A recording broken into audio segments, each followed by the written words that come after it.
From Studio B in the Communication Building at Olivet Nazarene University, it's Tonight at Olivet with Beck Salagi. Tonight's guests include Ryan Woodruff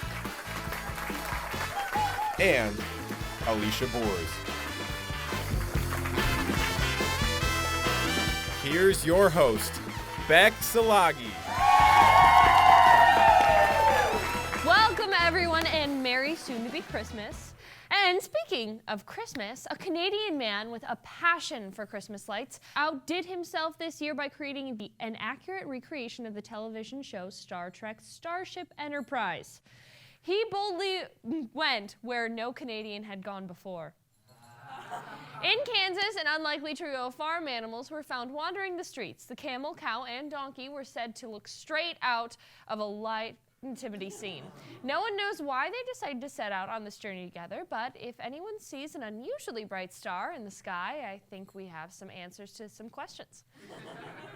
This Christmas season, the Manchester Dog Home created a life-size gingerbread house out of dog biscuits for the rescue dogs as an early Christmas dinner. Yeah, this is a great idea for anyone who wants to give their Christmas dinner that lived-in look. Artists are creating a beautiful Christmas tree gowns out of old mannequins and Christmas tree branches. These dresses are about ready for the runway, provided that the models get their allergy shots and are insured against splinters. We have a great couple of guests for us tonight for our final episode of the season. Ryan Woodruff is here from Olivet's very own Concert Singers. Yes, and then the color guard captain, Alicia Boers, will be here to tell us about an upcoming adventure. You won't want to miss it. We'll be right back.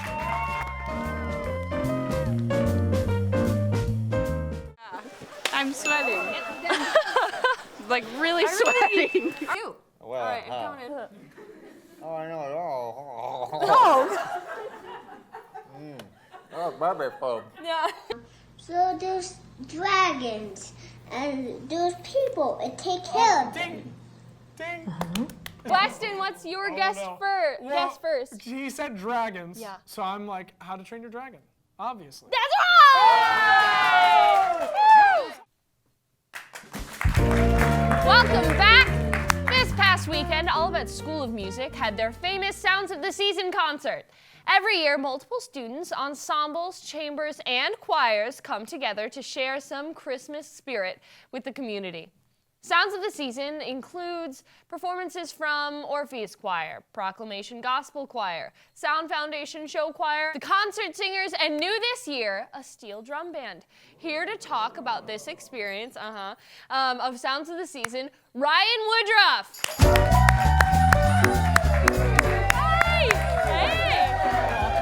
Do you like my hat? Oh, I do like your hat. Thanks. I'm going to take it It's a off, little though. jingly. Yeah, it's a little loud.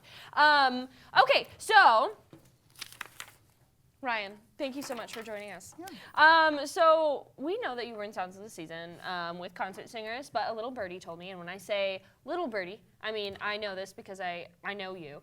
I know you. That singing isn't your only musical talent. You play an instrument too, right? Yeah. How long have you been playing, and why the cello? I've been playing cello for about 13 years now. Yeah. And I picked it because my aunt told me that when I was ready for a full-size instrument, she would give me her cello from when she was in college if I was playing the cello. And so I said, absolutely. Yeah, that's definitely an incentive. Yeah. So besides cello and besides singing and Concert Singers, give me the full list, including cello and Concert Singers, of all the things that you do. Okay. Are we going backstage stuff too, behind the scenes? Okay. So I'm in Concert Singers, orchestra, and they did a number by themselves as well as accompanying gospel choir. Okay. I am in Orpheus Choir. I am in show choir. I also helped to direct the Apollo Choir when we were preparing for Sounds of the Season. Yeah. And I am also involved backstage in making sure that everybody's where they need to be, getting the cello section set up properly, kind of stuff like that. Yeah. Wow. And so how do you get over the fear of singing, or do you even have a fear of singing, I guess, and performing in front of hundreds, if not even thousands of people? How many people were at Sounds of the Season? There were about 6,000 tickets pre-sold, and they estimated somewhere between 4,500 to 5,000 showed up. So when I'm with an ensemble, I don't really have a fear of performing because it's like I'm with a bunch of people doing the same thing. Yeah. When it's just me performing, I definitely have to like stop, take a breath, and think about it from this perspective of like, I've done this a bunch in a practice room, I know what I'm doing, and then I like pretend like I'm in the practice room and it's just me. I feel like that makes a lot of sense. At a certain point, when you've practiced something enough, you're not really worried about it. It's kind of autopilot. So now that you've participated for 4 concerts, which you told me that's not true, give me the correct number. This year marked my 5th performance in And Sounds of the Season. why is that? My senior year of high school, I took dual enrollment credits here. Yeah. And they gave me the opportunity to also be in concert singers and orchestra. And so I took them up on that, and so I performed with them my senior year of high school as well. Awesome. So tell us which year has been your favorite and why. Probably my freshman year would have been my favorite, because it was still like getting used to being in college, but it was like everything's seen from a different perspective, and I had lots of friends, so. Yeah. What is something about Sounds of the Season that you feel most people don't know? Most people probably don't know how much work goes into putting Sounds of the Season on. Yeah, there are so many people involved. Yeah, there are literally hundreds of students and faculty involved, and making sure that everything gets set up in the right spot, making sure people are ready to go on when they're supposed to go on. All that stuff is just a lot to take care of, and we only have like less than a week to put it together. And as being someone from around here, did you go to the Sounds of the Season as a kid, as a youngster? Yes, I did. I attended many. Wow, I wonder what could be the reasoning for that. Well, my dad conducts the Oh, university what? orchestra and concert singers. Oh, right, Neil Woodruff. Weird. Our campus gem. Do you have a particular memory of Sounds of the Season from your childhood? I would say, first off, like getting to go with the rest of my family, but then at the end, I would always go up and spend time with my dad and like help him clean up afterwards. You were probably their angel. I was the better of the 3 children.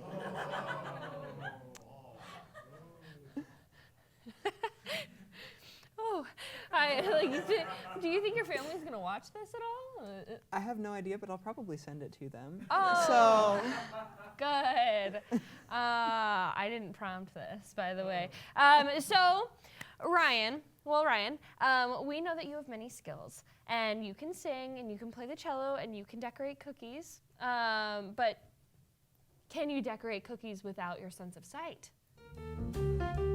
I don't know. Well, right after the break, we will be playing Singing Blinder Bread Men. Oh boy. Don't go away. Oh boy. Actually, I have this tradition whenever I eat FIFA, I bring my own cheeks. Oh, wow. Yeah, Look pretty at neat. that. No, let's go to the farthest pillar. The farthest pillar. Go! Go! All right, guys. I think we lost him. Hey guys. God! No! I found it! No. I'm on the set of Tonight at Olivet! And welcome back to the show. I have my hat back on because this is a more funny, more festive apparel, I guess. Ryan and I will be playing Singing Blinder Bread Men.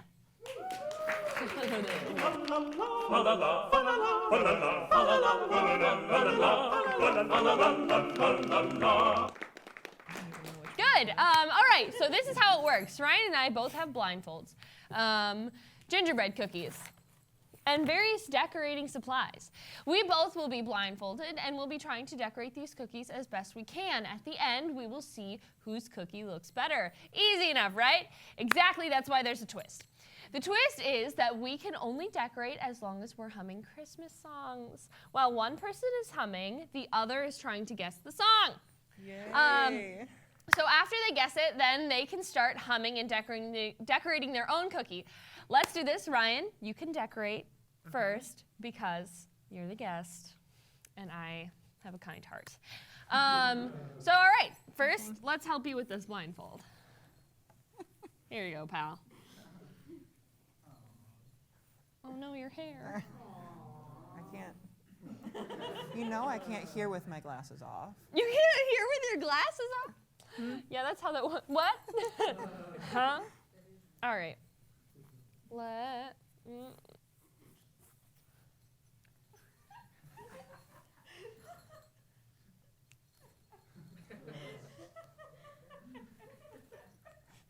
Good. Wait. I've just got tiny little fingers. I can't normally open jars. All right.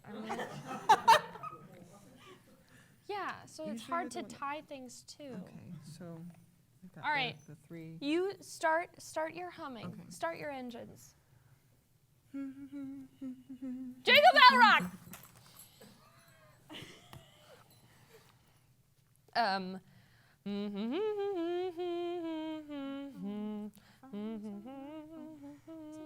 Let it snow, let it snow, let it snow. No. Okay.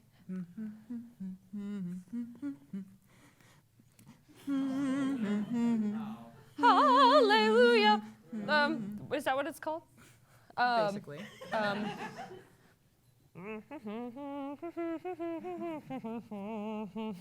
Santa baby.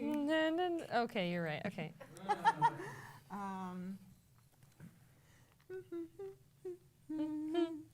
Carol of the Bells. Nope. What? Wait. Nope. I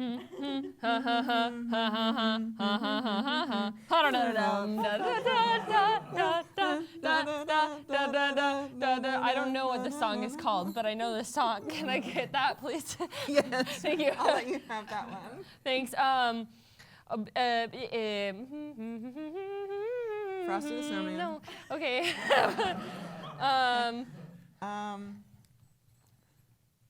Oh. Deck dolls. Oh,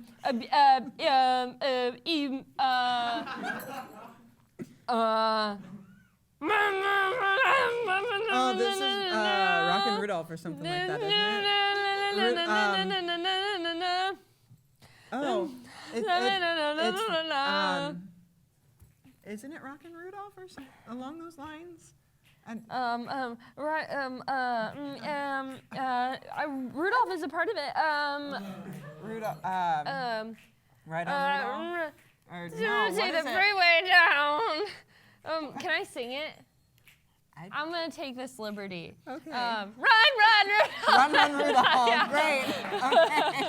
Okay.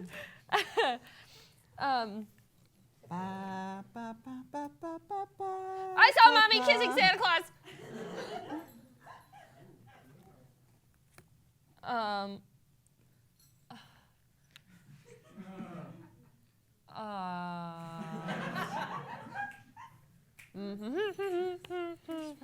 You already sang this one. They didn't say we could not Let sing It it Snow. again. Oh, Okay. they didn't. Oh, that's sticky. Faithful. Oh, come, let us adore him. Oh, come, high Christ. Oh,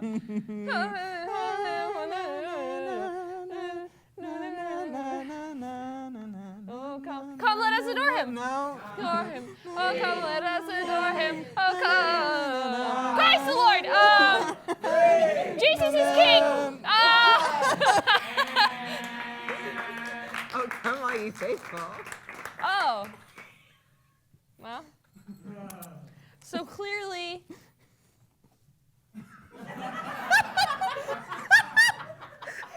You get it? I've traced it with my finger. That's what I did. Mine looks prettier. Yeah, if JoJo Siwa decorated it. I think mine is more minimalist, and it's very neat and traditional. At least because, mine you know. isn't Gingy from Shrek. Oh, well, mine has a leg. Mine's clearly better. If I had more time, I could create. I was gonna make lips. All right, so audience, first, it's a lip. So audience, first you're gonna cheer for us so that everybody has a little bit. Yeah. Okay. Oh, thank you. Oh, stop. But now you're going to cheer. I'm gonna place my hand over the heads, and you're gonna cheer for the person that you like the most, Ryan. Back. Don't listen to Hunter. Don't listen to the floor director. My M&M fell off. No, please. Do you like mine? Well, They're not cheering. You still win. Yay. All right. Well, can I eat it?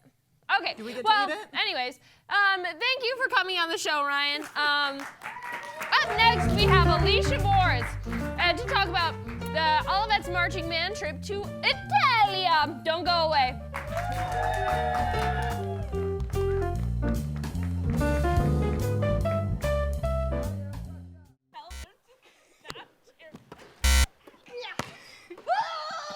Be confident on this one because it's like hard. All right, So- give us So a countdown. It's like dripping to 3, my eyes. 2, 1. Oh! It didn't break! Oh no. Thank you so much. Thank you. Thanks for watching, everyone. Thanks to you. Thank you for joining us tonight, and good night from Tonight at Olivet. Tonight at Olivet, as this winter season continues and the year is slowly coming to an end, it is the season to look ahead to what the new year will bring. Here to talk about just that, help me welcome Alicia Boris.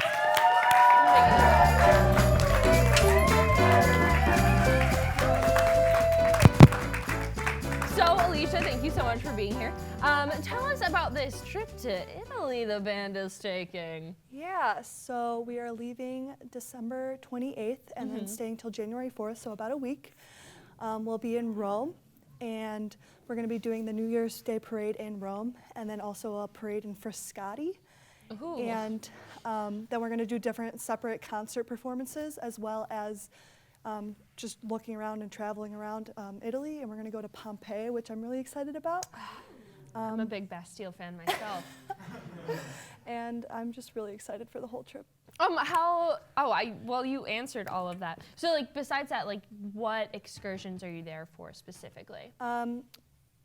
Like, why is your presence there? Yeah, the main focus of the trip is the New Year's parade in Rome. Ooh. We're going to be Very marching cool. the streets of Rome and stopping at specific, like the Colosseum and different big aspects of Rome and performing, like in front of it, and it'll be really fun. And I'm That's really so cool. However, you're in the color guard, right? So the color guard gets to go on this trip too, as well. Yes. Oh, very cool. Because the color guard is as much a part of the band as like instrumentalists. Yeah. So what exactly is the color guard, and like how does it differ from playing an instrument? So color guard is flag, rifle, saber, and dance. So every weapon imaginable. Yeah. Dance and flags. Yeah, and we basically the difference between like us and the band, like members playing instruments, is that we're using our body more, and we're more of like the visual aspect of the show. Like, yeah, we have sets that we march to and create a show like with the band, but you could see our flags that create more visual aid for what we're listening to. Yeah. So how long have you been doing color guard? Since my sophomore year of high school, so around 6 years. Okay. What got you into it? Like, what was the motivation behind that? Some of my friends were like just joking about it, and because usually when you think color guard, it's not very popular, and I was like, no, I'm gonna do it. I want to see like what it is and like what people see like, in it, and I ended up really loving it. Yeah. And I really enjoy it. Well, that's awesome. What is something about the band that you feel that most people don't know? Well, there is like a lot of behind the scenes work that goes into the show. Like it's not just like us performing and that's it. We have a whole group called Polo Squad, and they are like a leadership group and kind of do administrative work and media work. There's a person that takes like photos. There's a person that runs the Met, which is like what keeps the tempo. That's the boop boop. Yeah, the boop boop. And that keeps the tempo, and then there's some people that like organize uniforms and just do different aspects of the behind the scenes work to keep the band running. So a lot of people don't really know that. Yeah, no, I mean, before you, I did not. So your season ended a few weeks ago, and the band's media team made a little recap video to summarize the band's season. Let's take a look.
Well, that was really beautiful. I mean, it really showed off the work that the band has put in. And Alicia, how does it feel knowing that you just ended the final season?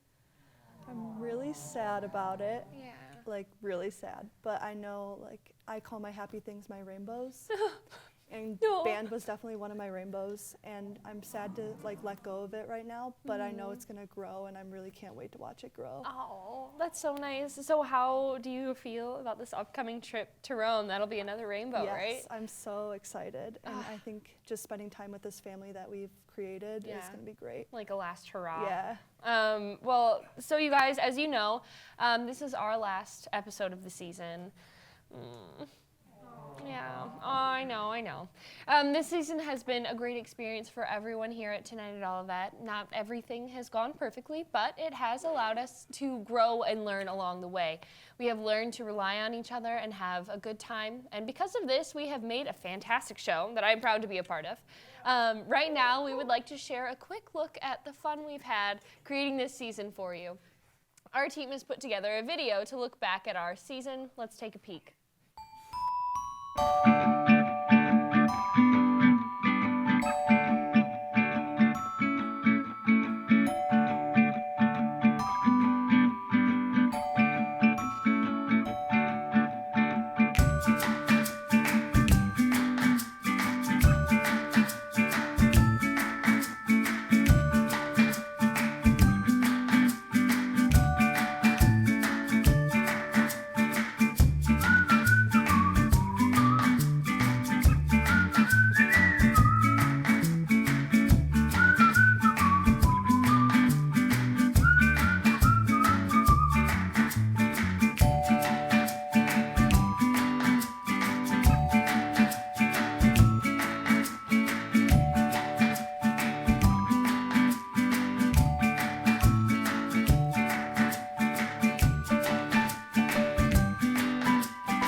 Alicia, all of us won't be able to fit in your suitcase when you go to Italy, but I mean, you could just take me.